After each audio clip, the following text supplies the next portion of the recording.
Hello, everybody, and welcome to Breaking the Oath channel, podcast, whatever you want to call it. I am your humble host, Jeffrey Peterson.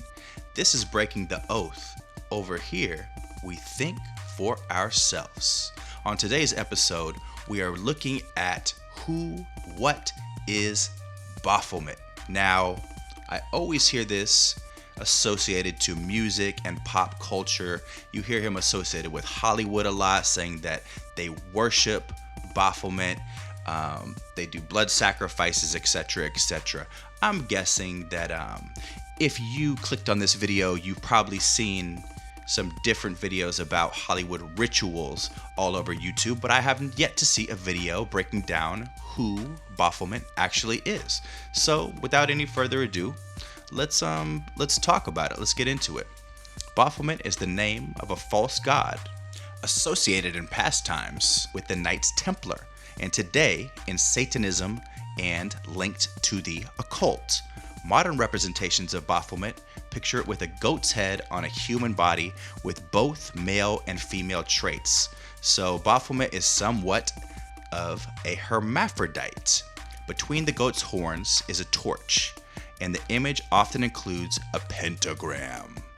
The origin of Baphomet worship is up for debate. It's not really sure where this he/she started out. Even the origins of the word Baphomet are unknown.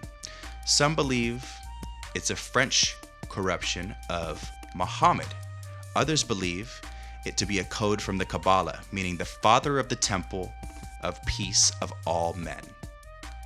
However its name came to be, Baphomet apparently arrived in Europe with the Knights Templar upon their return from the French Crusades.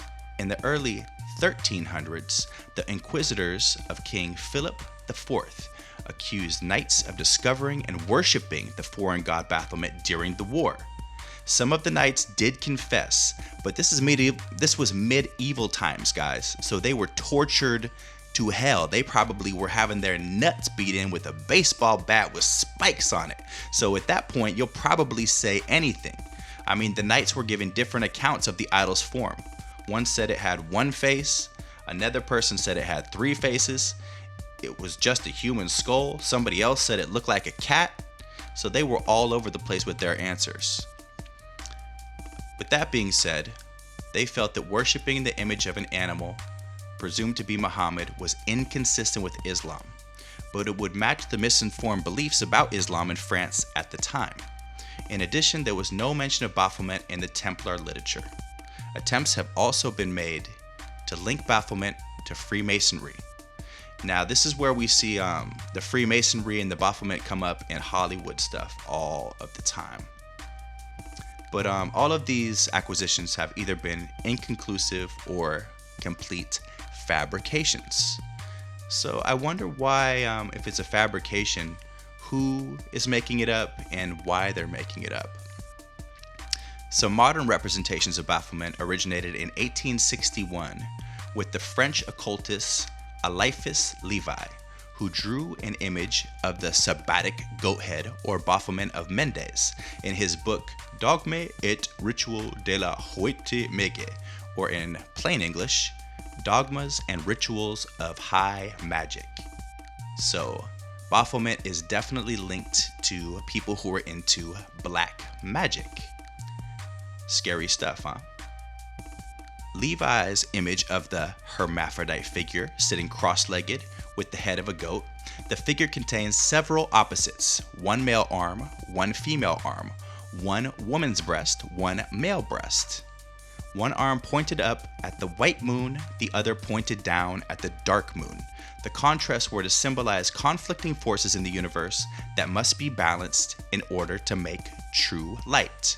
Levi meant to combine several icons: the Templar figure, Satan, the fertility god goat of Mendes, and the goat that witches supposedly worship at their Sabbaths or pagan holidays. The goat-like appearance of Baphomet also resembles Pan, Puck, and the Celtic Cernunnos. Levi claimed that Baphomet came from reading the Latin abbreviation, the Father of the Temple of Universal Peace Among Men, backwards. This guy's reading backwards. Aleister Crowley, the occultist and magician of the late 19th and 20th century, interpreted Baphomet as the divine androgyne. Crowley rejected the concepts of the biblical God and Satan and followed the agnostic teachings that Satan brought wisdom to mankind, that old lie of the serpent in the garden. Baphomet was his symbol that represented life, love, and light. With the addition of the zodiac sign Capricorn, the goat, liberty is added. So for some reason, these guys all worship the Baphomet.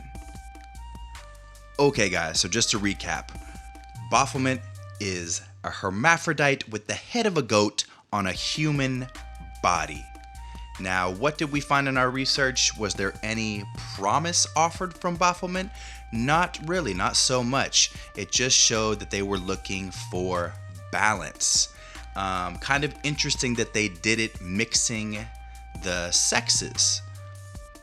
We are kind of seeing that right now with this agenda that's being thrown at us with this kind of non-binary agenda that they've been putting out there.